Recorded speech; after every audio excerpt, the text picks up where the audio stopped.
Welcome everybody to another episode of Recruitment Ops. I did it again, proudly powered by Device. I'm here today with Emily Abbott.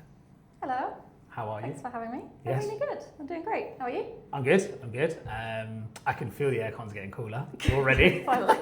So I'm quite happy to settle down for 45 minutes. Let's start with some intros. Could you tell everyone a little bit about Mint Selection, your role here, and what that includes and looks like? Yeah, definitely. So Mint Selection was founded in 2016 and we are a clean, I've already lost my train of thought. Clean energy. I was going to say clean and energy transition, so I kind of made it. So we are an energy transition recruitment provider. We work across executive search and permanent recruitment and contract recruitment too. We also do market intelligence and talent insights. So we have like an in-house market intelligence lead, and we also do embedded talent solutions too. So we like to position ourselves as one partner every stage of growth for businesses. Mm-hmm. We have quite a lot of experience with going into clean energy companies who are starting their journeys and helping them build their teams. We've got a really great case study with a big client of ours where we started working with them when they were only 4 people and then have helped them scale up to 200 people, and we've put basically 80% of their staff into the organisation. So nice. Really impressive. We really focus on building great relationships. We've got experienced members of our team and we're really in a growth phase at the moment. So I joined the company earlier this year as the head of marketing. They've done kind of bits and bobs of marketing before, but I've kind of come in to really help elevate the brand, help tell the story of where they've been and where they're going now, and we're also doing a lot of internal hiring, so it's a really exciting place to be. Yeah, nice. I feel invested in your time here already, because I saw the quarterly updates and the phase, your roadmap updates. Yeah, I really enjoy it. Good. You said something that's quite interesting. Bits and bobs of recruitment, of marketing. Sorry. That's so common in recruitment, right? Everyone kind of has a little go at it. What does bits and bobs mean, specifically in the context of Mint, I guess? So Mint, they have had a marketing executive, marketing manager prior, but kind of more on the executive level was doing the usual things with like kind of the LinkedIn posting, starting to build up the brand. We do kind of internal data packs that go out to our clients. So more things like that. There was a website in existence, but I think now it's a case of kind of really elevating that and bringing in someone with like a bit more experience to properly tell the story. I've got a lot of experience in building marketing functions and have worked in the energy transition before as well. So it's about kind of elevating what we can do here, elevating everyone's expertise, really providing the consultants and the sales team with the tools they need and the enablement to kind of get out there properly. So I think it's just in line with our growth plans and our roadmap, and bringing more experienced hires all kind of like ties in together to that story. But yeah, I know what you mean about kind of like where companies kind of like have a go at it themselves or they don't properly invest, and that's one of the things that attracted me to Mint was Charlie, the MD and founder. He was really keen on getting the proper investment and the proper structure and the right branding behind the business now where it's at, which is always like what you want to hear someone in marketing, and you're like, okay, this is the right attitude to have. I mean, there is literally, I'm going to check I've hit record. I don't know why, I do this every single episode I've ever done. I've had to get up to go do that, so don't you worry. I'll clip that. The parrot's like, have I left the oven on? It's just honestly. The bits and bobs of marketing and recruitment is such an interesting thing. Like I go into agencies all the time, and then I'll ask them what should we audit, and they'll say, yeah, we'd love for you to also have a look at what we're doing from a marketing standpoint. Yeah. And actually, it's usually mostly content. It's usually mostly and really it's quite limited to like LinkedIn and Instagram stuff. Mm-hmm. And I don't even think that they marry up sometimes very well, because I feel like one kind of is a talent attraction tool, one is a sales revenue talent pool generation type tool. But I find it fascinating. I mean, there's such a big overlap at the moment with the technology and the marketing efforts that go on. So a serious investment from the guys in terms of investing in a head of marketing to come in and lead the charge on that.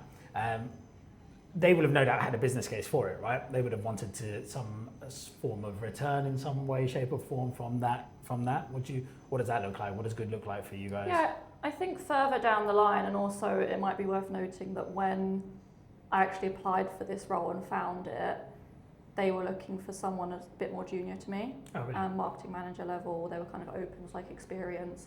And I kind of, when I came in and interviewed with Charlie, I said a bit more, I know I'm a bit more like above the level you're looking for, but like this is the experience I have, this is what I can offer, and kind of pitched in my interview like a mini roadmap then. Mm-hmm. And I think that's kind of like what kind of sold it and got the investment as well, is he could also picture with someone a bit more experienced where the company could go and that it could get there faster. Mm-hmm.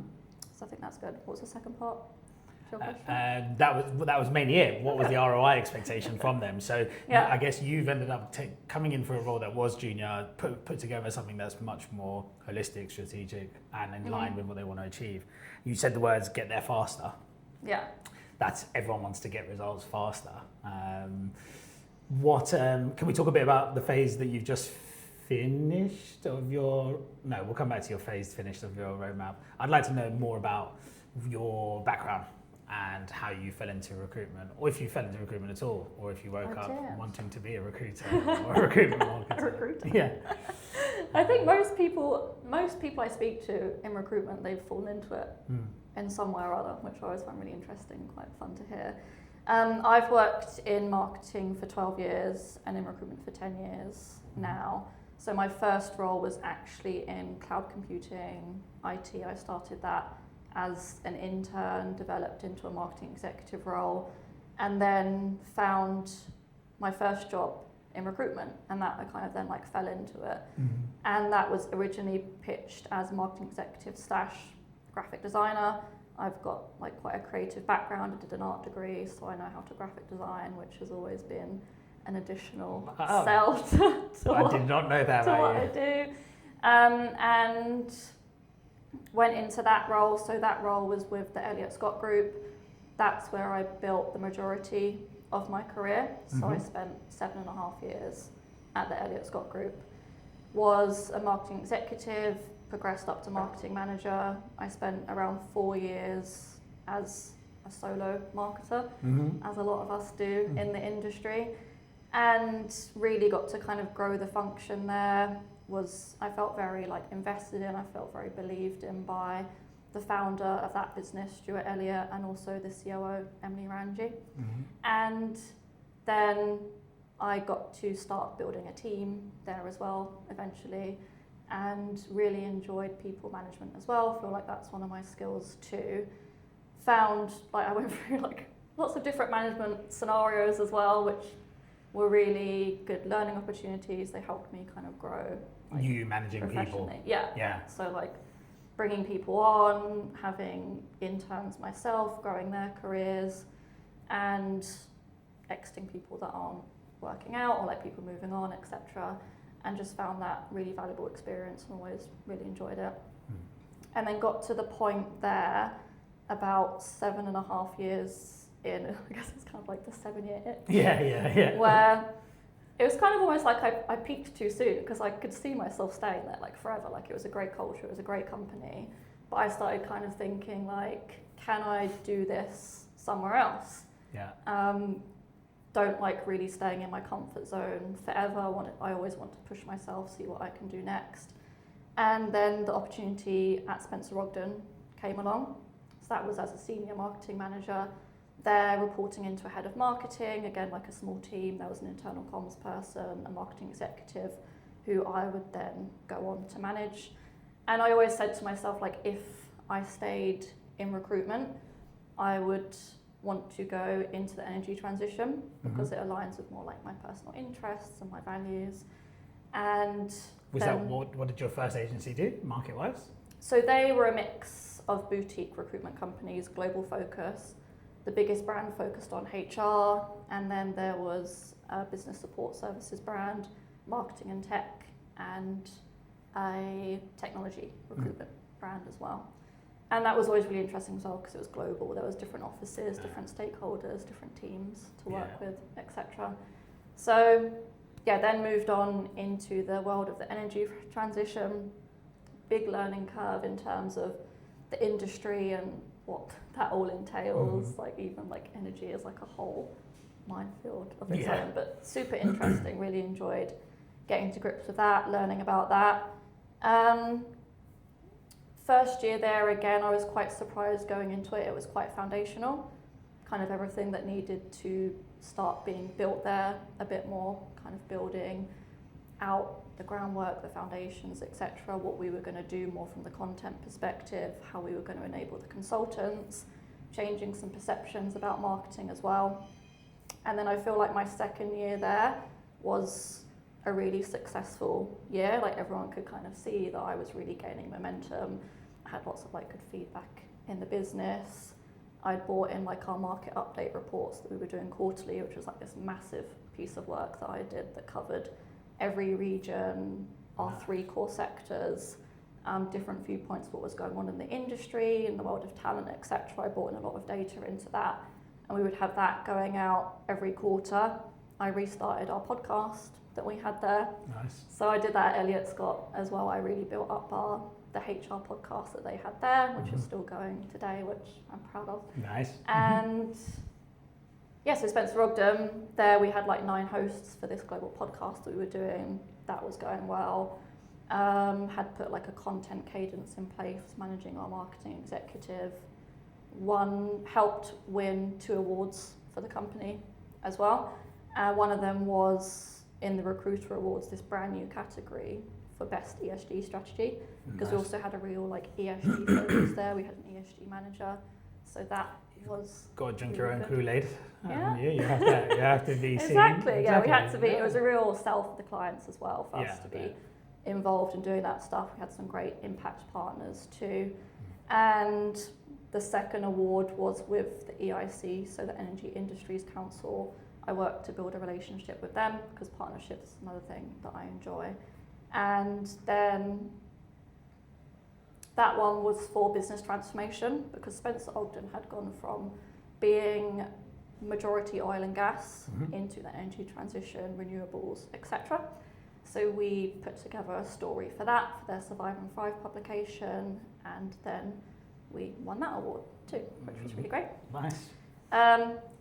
I actually, funny story for you, I actually went through that exact same transition as an ops person, yeah. Oh. Boss Professional Services, well, the agency we all started out was Connect Group, which had a huge oil and gas division and a huge like rail division as well, like it was basically the rail industry.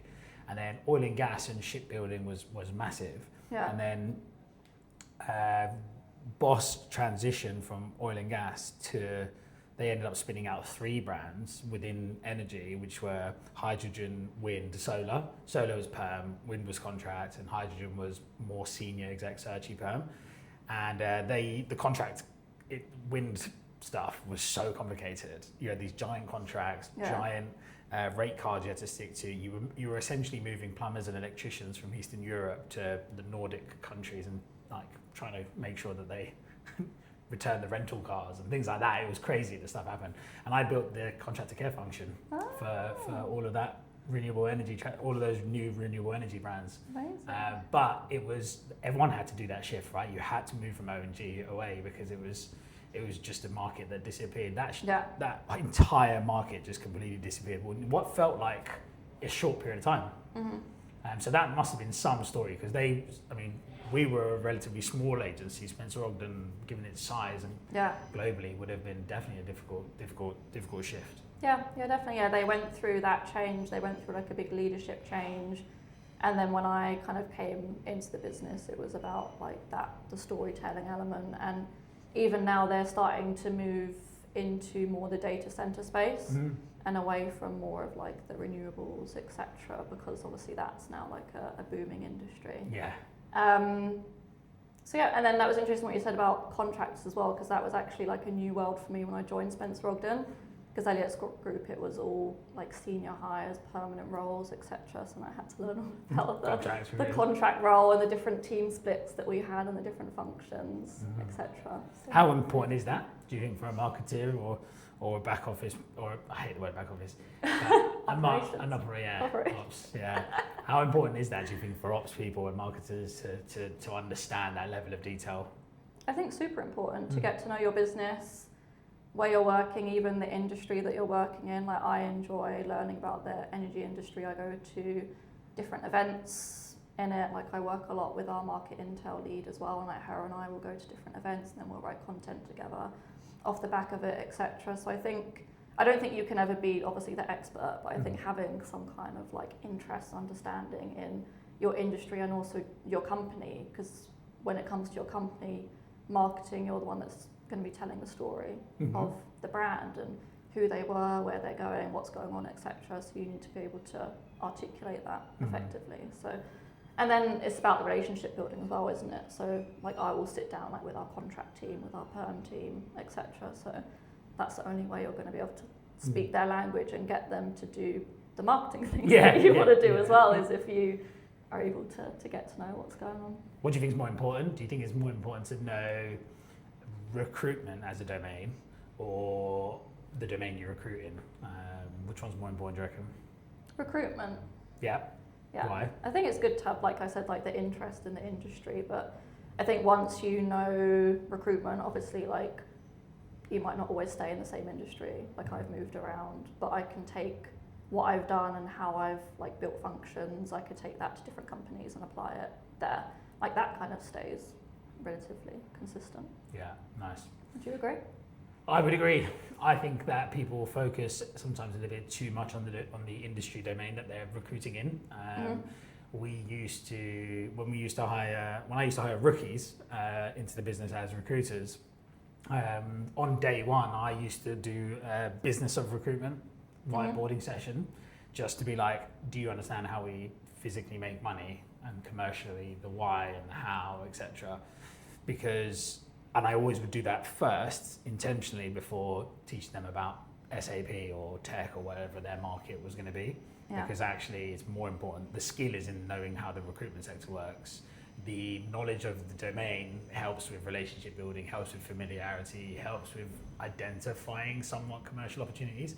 But no, definitely more important to be recruitment domain specialist. And like you say, it's lift and shift then.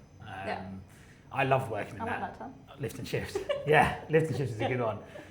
Lift and shift, copy and paste, we used to say it all the time. But you do, I think it's a good thing experiencing multiple agencies and somewhat different sectors. I think it just helps become a better, well-rounded professional. It puts you in that kind of not uncomfortable zone, but pushes you out of your comfort zone anyway, so you can learn. What was the biggest difference between Spencer Ogden and your first place? What was the biggest difference? Because are they different hugely different in size or footprint? Yeah, in terms of, they're both global. Elliott Scott Group was more like 50 to 70 people at its max. Spencer Ogden was 150 to 200. And it was then, it was just this scale, still again, like a small marketing function, having to like look after a lot of business functions, groups, locations, etc. And I think again it was that shift for me from perm to perm and contract. And I had experience working with, like, at Elliott Scott, different groups of businesses, but then there it was kind of people covering different things, so like natural resources, renewables, infrastructure, etc. So it's kind of getting to grips in those ways, and then again, like just like new stakeholders, new buy-in, different company culture, etc. And you'd obviously spent a long time at the previous place, so you'd kind of, I guess, earned your stripes. You mentioned that you were well supported and listened to and stuff like that. There's always a natural, steep trust building exercise that needs to happen early doors. How was that at Spencer Ogden? And also here, be interesting to hear. What are you doing to kind of make sure that you can land with some impact quickly and build that trust? Yeah, that's a really good question. I think I've always found it best when you go somewhere new is being able to speak someone else's language. So I think when you go into like a new recruitment business, speaking to the recruiters, the consultants, being able to show that you know what their role is like, what their world is like, etc., and being able to showcase how you can positively impact that and not add on to it, not be seen like as, oh, like this is a cost center, this is a burden, etc. This is another thing I have to do. Yeah. You have to work out how you can showcase that they're going to get value out of it, and that's super important because in marketing there's a big expectation now for that to have relevant ROI, like an adequate like transition to that. But marketing is more you're enabling, you're making tools that the teams can use, and you need to be able to build the relationships so that if they're gonna be using those tools, it's effective. Otherwise it becomes really difficult for you. Like you're not going to be able to just go out and do that all on your own, like especially here, like as initially like a sole marketer. Again, when I start building things that the teams can use on my roadmap, they're going to need to be able to want to use them and see the value in it, etc. So I think it's a lot about building the trust, building the relationship, showcasing value. Again, I know it's quite common to hear like choosing your advocates, working out who is going to kind of start picking stuff up. Like when I did the podcast at Spencer Ogden and I put out the call for hosts, it was about kind of who I know would step forward and want to kind of run with it and also take up like their own kind of space in that too and really help push it out. I think that's always important. And what does that actually look like when you get into it? So like for example, let's say you land here, right, and you've got a group of people with competing priorities. Like I'm sure the contract team are fast and demanding about certain things. I'm sure the search team want glossy packs because that's how they attract people. Like I get the differences. How do you and they're all busy as well, right? I imagine everyone's got targets on their head. I was looking at the lunch club progress board, go team contracts. But how does someone do that? Like if someone's listening here and going like, I know I need to build that relationship and trust and like show value. How have you done it in the past that's been useful? Yeah, I think it's definitely a skill. I think when you're coming into a new place, like luckily here, like everyone's very understanding as well, which is great. And I think it's making that time for everyone. So making the time to introduce yourself at first, kind of tell them a bit about you, like your history, your career, like what you've done at other places. And then be like, I'm gonna book in like a regular cadence where we can sit down and this is where I see like the gaps of what I think you could be doing more of, and this is what I'd like to introduce from us, and what support do you need as well. Like let people input too and like make it more collaborative. When everyone always sits down with me and says like, oh, how do you like to work? And I always say collaboratively. Because like I don't want to tell you what to do, I don't want to be told what to do. I want us to kind of be able to agree the best way forward together. And then it's going to be like when you're on your own, it's always about prioritizing. Be realistic with your timescales, what you can and can't offer people, how it fits into the broader plan, like what do they really need? Like, do they need that fun little graphic that they think they want? Or do you want to make time to do something that you know is going to be more meaningful in the long run? And say to them like, well, when I give you this, like you're going to be able to do X, Y, Z with it. Yeah, I love that. I always, I bang on about finding reasons to make phone calls, right? And I'm a big advocate for marketing. I think it's crazy that marketing is the first function that sometimes is on the chopping board in poor market conditions. I actually think it should be finance, personally, because you can always outsource to accountants. Anyway, sorry, finance people. But because I think that if you, with marketing nailed right, not bits and bobs, I think marketing can produce so many assets and so much valuable insights that your recruiters have something to talk to their market, their target audience about all the time. Salary surveys is the one that everyone always like rolls their eyes at. But I'm like, why are you rolling your eyes? I was like, do you have a salary survey? And they're like, nah. Everyone loves to be nosy as well. They want to know these things. But the agencies that roll their eyes at the salary surveys, and you ask them, okay, well, what are you sending out to your talent market? And we post on LinkedIn 4 times a week. It's like, I don't know. I'd rather the salary survey. And I'm sure the candidates would rather the salary survey. So, interesting. Completely agree. And I've seen a bit of a shift again. I feel like in the last few years, like it was kind of like marketing was seen super important, really invested in. I think a lot of people have seen that drop off a little bit more. A bit more like DIY, a bit more like we'll bring someone junior in to do it instead of someone who can kind of start it right from the beginning. And I think as well, I still don't think people realise how much you need to be able to invest in it and give it time to prove itself. So when you start things like the market update reports, the podcast, events, etc., you need to give that time to start to show its worth and its return. I think there can be quite a thing like, oh, like we've done like 3 episodes of this podcast now, like what's it giving us? What are we getting from it like right now? And there is obviously benefits. There's the relationship building, there's the touch points that you're creating, there's content, the external perception, the content, the brand building.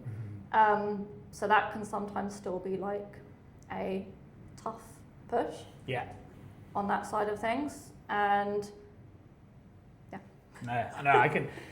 Do you know, if someone's listening now and they've gone, do you know what, they've got some buy-in from everyone. So let's say they've nailed it. Let's say the floor love them. They're like, yeah, we're all going to work collaboratively. We've got set times to speak, and the ideas are flowing. So there's some assets, there's pods, there's events, all that sort of stuff.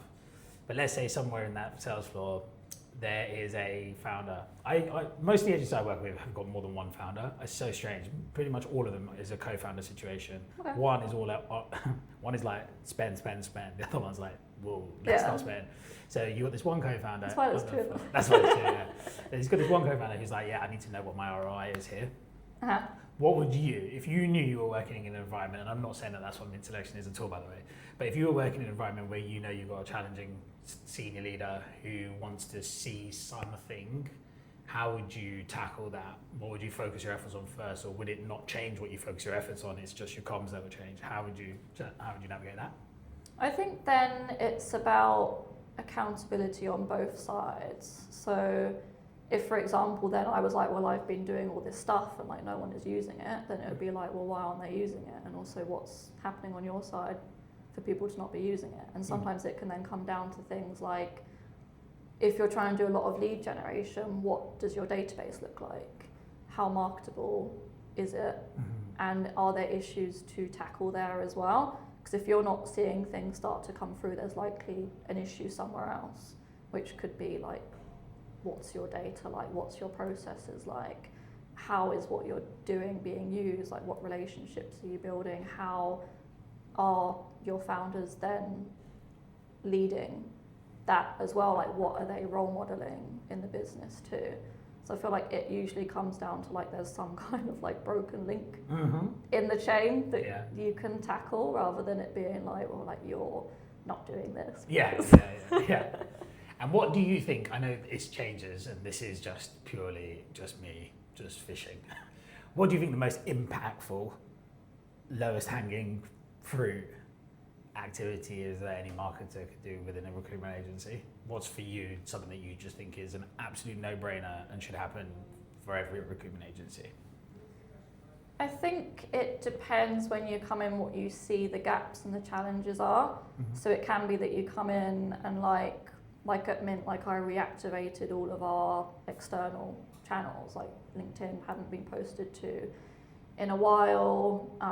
The consultants have tools like Paiger, but it's kind of getting them using it more. I think personal branding is always a really low-hanging fruit. I'm going to be doing a workshop next month at the LinkedIn offices on personal branding for the consultants. So I think sometimes it can be working out like, sometimes what you know is really obvious, and that's quite common as a marketer, and you have to work out like what you think they know but they don't actually know.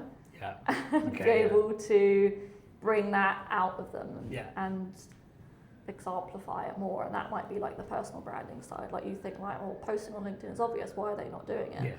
And then you'll sit down, they'll be like, I don't know what to do. Like the usual like blockers, like I'm scared, I don't have the time. So then how can you tackle those things? And it might be then, it depends like what level the business is at. You might just come in and see like they've got an amazing database, they've got loads of contacts, they're doing no email marketing, or they're not holding like any events, they're not bringing any like community together, they're not kind of enabling networking in the business, which can be a real booster. Like I've seen events before be like really successful to build contacts and get jobs on as a business. Mm-hmm. So yeah, it can just be like being able to work it out that way. Nice. LinkedIn personal branding workshop that at LinkedIn's HQ. Yeah. That's nice. That's That's exciting. really good. Yeah, I bet the consultants are happy, aren't they, about that? I think so. Be a good day out. Yeah. Do you have any prolific posters or anyone that's particularly good on their personal brand here? Yeah, I think with a lot of places, we've got people who are more willing to put themselves out there, Yeah. people who are a bit more on the advocate side, and then people who are a little bit like hesitant at the moment, but looking to make them all into Yeah. experts. Micro influencers. Yeah. Yeah, love it. That's what we need. I I think in a growing business, that's so important as well, because like I tell them, like it can't just be me kind of like shouting from the company page and putting stuff out there. If we're all doing that, that's only going to showcase like what a great place this is to work because we're hiring, Mhm. and then also all of the cool stuff that we are doing like with our clients at the moment Nice. to then attract more from a business development perspective. I think LinkedIn is just I think it's outrageous that people don't use it. It's free. I just think it's mad. Like if I called you up and said you could have, I don't know, an email marketing product for free on a free trial for all 30, 40, however many staff you have, Yeah. you'd bite people's hands off for it, but it's been free for so long that people just forget that it's actually such a valuable tool. I mean, I have to post on LinkedIn every day because that's where my entire target audience is. So it's a no-brainer for me anyway. And it I works for you. It does work. It does work. Do you know what? When I was at a wedding this weekend, it was one of my clients, a couple who own a recruitment agency, and so there was a small group of like people from the recruitment industry there. You can imagine what that's like. Recruiters at a wedding. We were extremely loud and drunk on one corner. But one of the guys, I actually follow him on Instagram, and I have him on LinkedIn. We've never really met, and it's my social work Instagram page, and it was like he came over, and because I'd seen he'd like moved to Ibiza. I was like, "How's Ibiza?" And his wife was with me. I was like, "How's Ibiza treating you guys? How's that move?" And he was like, "Yeah, really good, really good." He was like, "How do you know that?" I was like, "Saw it on LinkedIn, saw it on Instagram," and then he realised he recognised me then. I was like, "Oh yeah, you've been doing all these audits," and then he remembered an agency that I did some work with because he said he recognised their car park in a picture. Oh, He was wow. like, because I posted a picture of me outside, and he was like, I knew which agency you were with straight away. So like little things like that, like familiarity perspective, that make like communications and networking easier. I had a message from him this morning asking for a meeting. That's Because amazing. he's got a portfolio of recruitment companies that he's an advisor for, and he's like, "Oh, I just want to find out where you can help." But yeah, And that's how it's done. familiarity from just seeing it on LinkedIn. That's crazy, isn't it? How we over familiarize ourselves with people once we've seen them online. I think I'd love to know more about the psychology of that. It does really help. It does make a difference, yeah. Yeah. Yeah. I think it makes people more approachable as well. If you've got like a feel for like who they are, etc., you can see like the person behind them. Yeah, I agree. There's nothing worse than, I mean, we used to go to meetings back in the day, and we didn't even know anything about the person we were meeting. We didn't know if they were black, white, Puerto Rican. We didn't know anything. Like sometimes you wouldn't even know if they were a man or a woman, depending on the name. Like you would just like book a meeting with someone that you've been trying to BD into because you just saw their name on a website, and you would turn out and it'd be like, like, Go on the this is Rolodex. like, yeah. And then now it's like you can watch people on podcasts, you can watch people on webinars, LinkedIn. You can find so much content on people that you can go to these meetings a bit more over prepared. And that's why a brand is important. Brand is Because important. now everyone looks at everything and then they make an assessment. They do before they've even met you. Yeah. Okay, cool. I feel like I could ask you a million questions about this. I'm so fascinated by marketing and how to make it land, because I'm seeing that, that whole thing I was saying about you need reasons to call people. I think that we do have a business development issue within the recruitment industry, and I don't think it's the usual stuff that people say, which is, oh, no one cold calls or no one goes and meets people. I don't think that's what it is at all. I think that the buying psyche has changed so much. Like you said, brand is important. People want to know who they're dealing with. I think that there are however many tens of thousands of recruitment agencies. I'm sure I just saw Build Recruitment's Wi-Fi just come up here when I went to go connect on the Wi-Fi. Do you know Build Recruitment? What? Mitch O'Brien. I'm assuming. Oh yeah. That's he works for Build, right? Or did he used to work for Build? I don't know. Anyway, so you've got 2 agencies on this building alone, like, and so Find them now. yeah. So there's so many recruitment agencies out there, and if all of them are calling up to say, hey, have you got any jobs, mate? Or hey, are you looking for a new job? It's just going to be very samey. So I think marketing is a lever that I think people should be pushing. Now that we have access to so much data on people, and people are getting a bit wiser about the quality of their data in their CRM with automated notes and field updates and live data feeds into your CRM, I think it's more important now that we use that to put good stuff in front of them to show value and build that. So I'm a big advocate for it. So I will pick your brains more on it. But now we've talked about your journey. Should we talk a little bit about projects change? Yeah. A bit more so. Like let's talk about that roadmap. So I obviously saw the roadmap phase 1 post update on LinkedIn. Could you tell everyone about this roadmap of yours? Obviously not the secret sauce, but tell us a little bit about your roadmap and how that's gone down, how you're delivering it, because you're ahead of time, right? I am. Yeah, Nice. Definitely. So coming into a business and being able to kind of see, like, because of my experience, where they're at, and then because of Mint's story and where they want to go, also being able to see from a marketing perspective where I know that they can get to as both a brand and a business.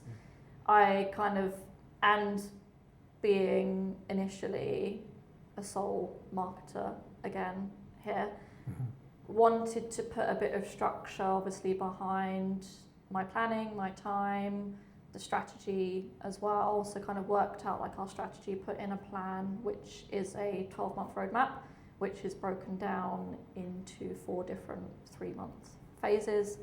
And the first phase of that was more about initial enablement, scale. So kind of getting the brand a bit back up and running, getting ourselves back out there again on LinkedIn, having like a regular cadence around that.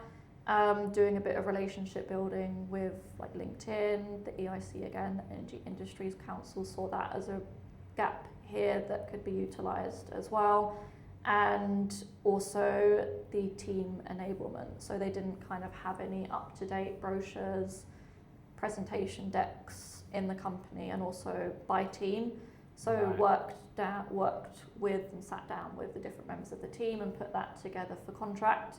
So now they've got their full like pitch deck that they're able to be using for BD. They've got a brochure that showcases the company and then about how they can specifically help, and that they're able to use that and go out to that with the teams.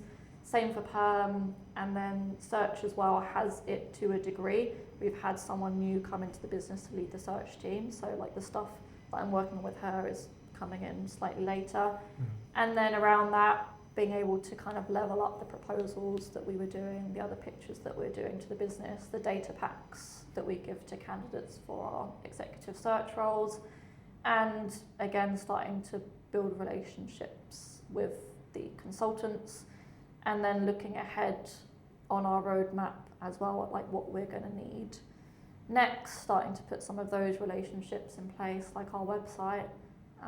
Please don't go on it at the moment. I actually don't think I need of a facelift. Only because the laptop's here and I'm connected. I'm just going to quickly just go on it. I'm not going to pass comment on it though. But Can have a look. it's the same logo. It's the right logo. The right logo. It's the right logo. Our internal style is like the brochures, PowerPoints, etc. It's a lot different to this one. We've just signed up with SourceFlow. Oh, nice. It's which very is exciting. Where we met. To get our website together for the end of the year. So we're looking forward to that. And the roadmap now is at a point where there's a lot of internal focus as well because of our hiring and our growth. I'm working on our EVP, our employer value proposition, different packs for that. We're doing a trainee academy from September as well. So kind of putting together like how we're showcasing that. That's so retro, by the way. Yeah, There's like, I don't think I've spoken to anyone recently that's doing really? the academy style hiring again. Yeah, I think there's like a real cautiousness around rookie hiring at the moment. I feel it is starting to happen in fits and spurts, but most people are going like second jobber vibes. Yeah, that's what we have the majority now. But we want to bring in like some fresh talent as well, be able to give people a chance to like come into the industry. Nice. there's a really exciting plan around it as well. Like Charlie's going to lead all of it. He's got exciting like workshops that he wants to do. Wicked. For everything. Oh, I love it. And Is Charlie it's sort of really the gonna, MD? like, bring it to life. Yeah. Nice. Yeah, he's the MD and founder of the company. So that's going to be Good on you. cool. So I mean, that sounds, when we were talking earlier about like the foundations, so it sounds like a very much a foundational phase. But you've still had an opportunity to do some stuff that's like, I always use the word close to the money, because most people want to know what you're going to do to be close to the money. So the fact that you've managed to get some very desk specific or service line specific packs and stuff together, that's great. Yeah, so that bit was kind of a lot about the BD element. So they've got the stuff they can start getting out. I'm also working a lot on our content and started that in phase 1. So stuff with LRR, our market intel lead, again. And we're also putting together like our first market report that we're going to have going out in July, which is exciting. Nice. So I've been getting all of that 2 info weeks. from the team. Yeah. What sort of information is it that you look to put in that? Is that like market sentiment or movers and shakers? What sort of stuff is it? Yes, this is going to be more what's going on in the market from a talent perspective, which is my side that I'll majorly input into it.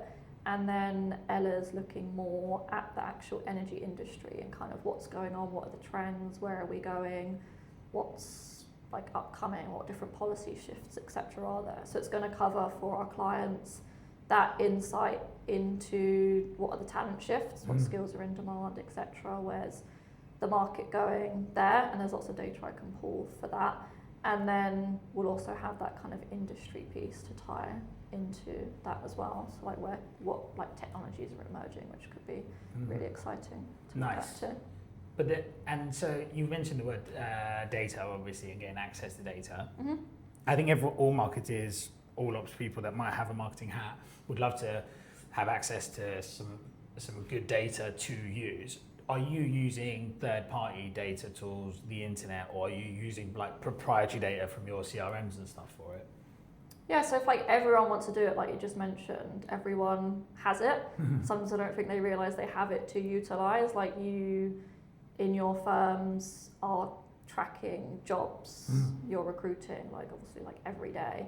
So you can then start looking at like month on month, quarter on quarter, like how is that tracking? That usually then also showcases what the market is like where it's increasing, where it's dipping, etc.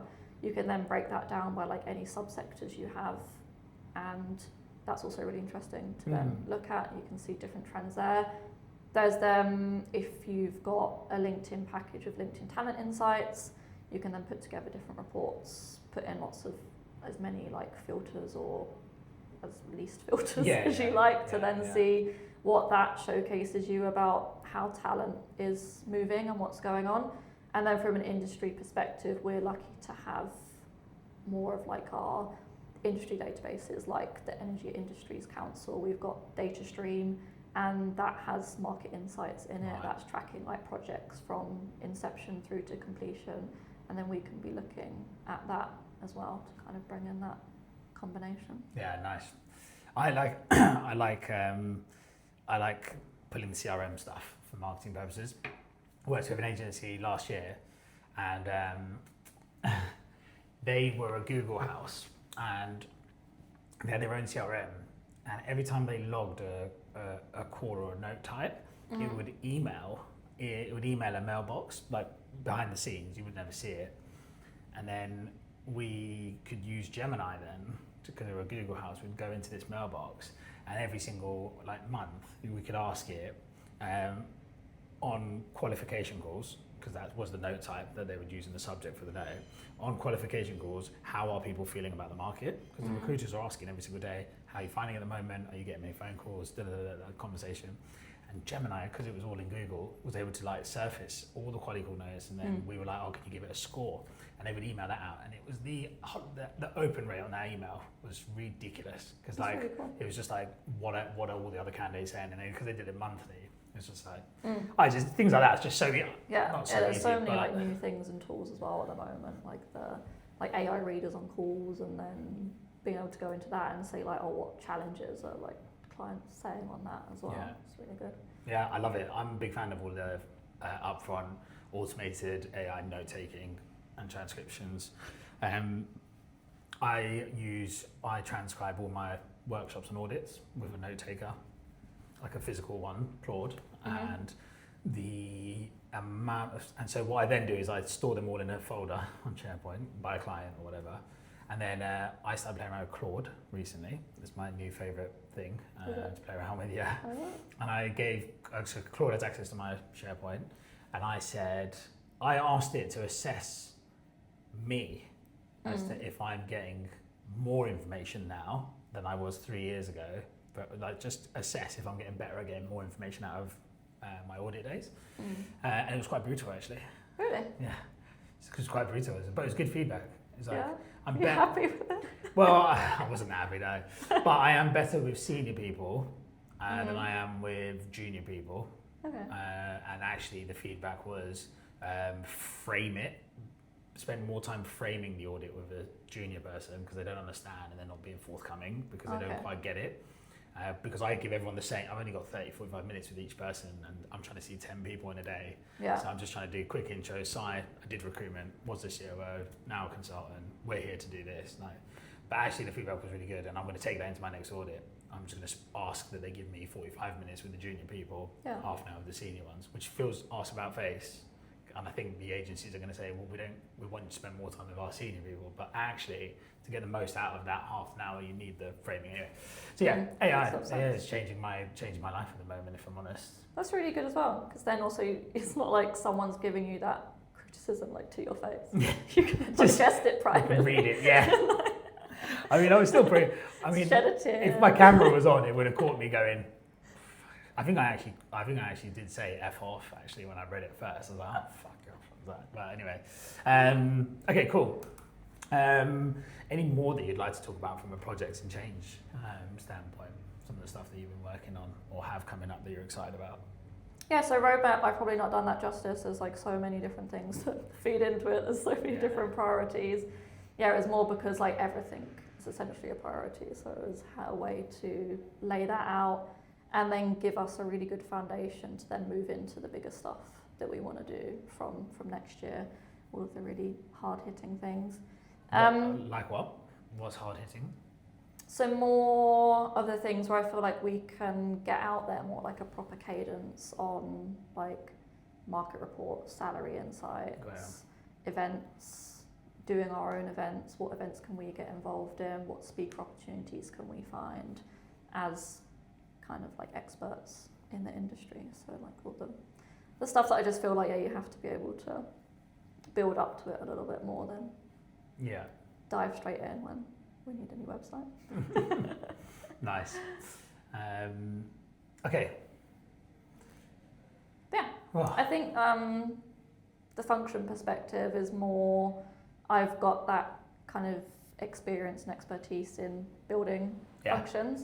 So I feel like that's become a bit of a niche for me because I did it a lot at the Elliott Scott Group, kind of took what they were doing and really built up the function, built us into those bigger areas, really enjoyed doing that as well.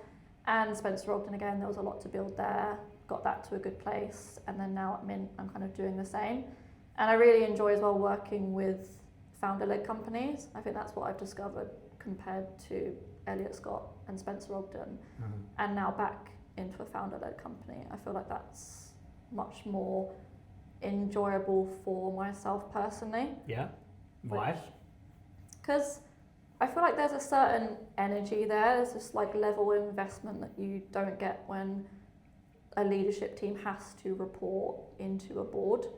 I find that also founder-led teams, like they're just the founders, they're just so invested, they're so personable as well. Like they've become the experts in their industry, in their function, and they've been like, right, I'm gonna go like start that out on my own and be able to build something there. And I've just always found there's like this level of like passion and positivity that is always really infectious, and you can see it spread a lot more like throughout the team. So that's just what I find I personally enjoy more. And yes, I feel like I've built experience as well with coming into companies where there's been limited marketing structure and have to review where they're at, what strategy they need, what plans and processes to put in place, what relationships need building. So I feel like that's where I've really been developing. Yeah, nice. And is your founder MD here still billing, still on the tools? He is at the moment. Yeah, he wants to move away a little bit more, but he does enjoy it. Like, he's really close with our clients as well. Like, he's built a lot of the relationships with them. Like, they like to also be in contact with him.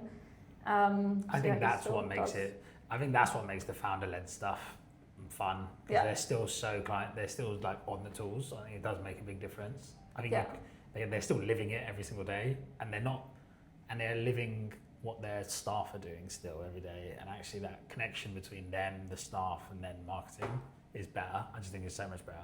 So that's very true. Right, top tips time.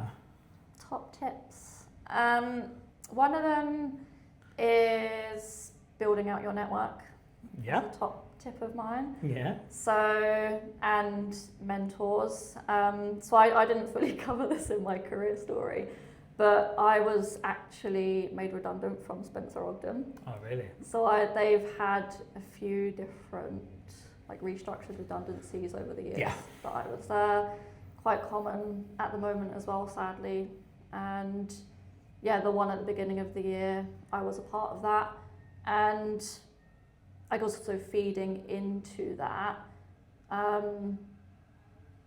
Alongside like my career, I've had like some significant like personal challenges over the last 3 years. Like, there's been quite a lot that's happened to me in my life, including a real like major life shift. I went through divorce from September 2024 to September 2025. That was like a big shift in my life. Like, I had to basically completely like rebuild my life again. Yeah. And then I kind of went into this year thinking like, right, okay, like I've like, this is gonna be like my year, like I've got all this behind me now. And then I was hit with redundancy. Oh God. I think I did not know either of those two things.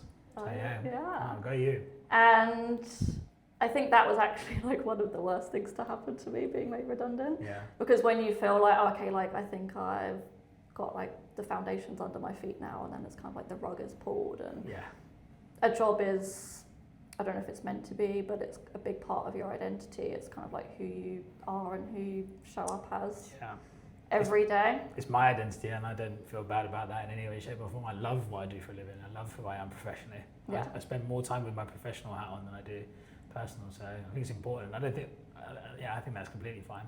Yeah, good. And then obviously like security as well. Like, I just got to a point where like I was paying like my mortgage on my own. I had all my bills. Like, I had to spend quite a lot of money on the divorce process as well. Yeah. So then I was like, I don't have like the funds to be able to like say, oh, I'll be fine for like 6 months, etc. That was then quite a big like eye opener for me. Again, like another like personal struggle to get through. And the thing that was there for me was my network. So being able to reach out to the contacts that I had built over the years. I was fortunate when I was at the Elliott Scott Group to be able to work with Glenn Southam when he had his business then, and was part of the Lonely Marketers as a result of that. So I had built connections there as well, and kind of was then able to like reach out to people and call on them, and also like people from my past like Emily Abbott, who had always been a mentor to me and very supportive, and had other mentors like throughout my career that then I really saw like the strength of my network in that moment. This role didn't end up coming directly out of that, but I really had to hustle. And after like in a week, I was very surprised I had 2 job offers. Yeah, amazing. In a week. One of them was this. One that was actually insurance, so I could have not been sitting here today. I could have been in a different industry, but decided I want to stay with recruitment. And just having the contacts to lean on, being able to reach out to people, being able to use your network, find other opportunities. Other things then started coming through like because of that.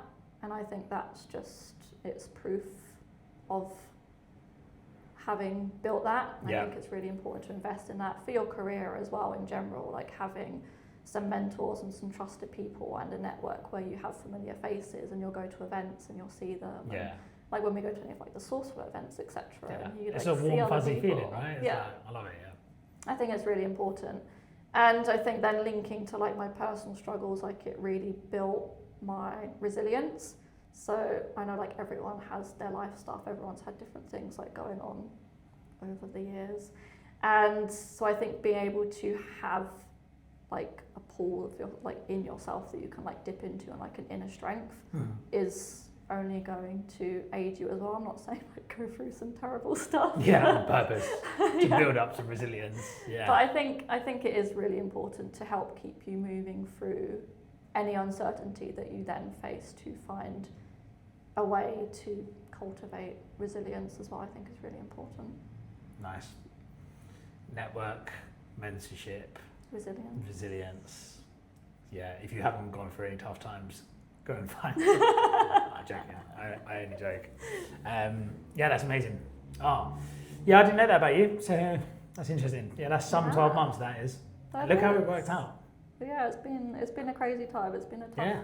few years, but I feel like now it's like enabled me to kind of clear out even more stuff and like get to like a better place. I mean, you always look happy, good. Every single time I see you at events, you're always like, hi, how are you? We always have a nice chat and stuff. So, Yeah. I mean, I've only known each other a short period of time, but yeah, nice.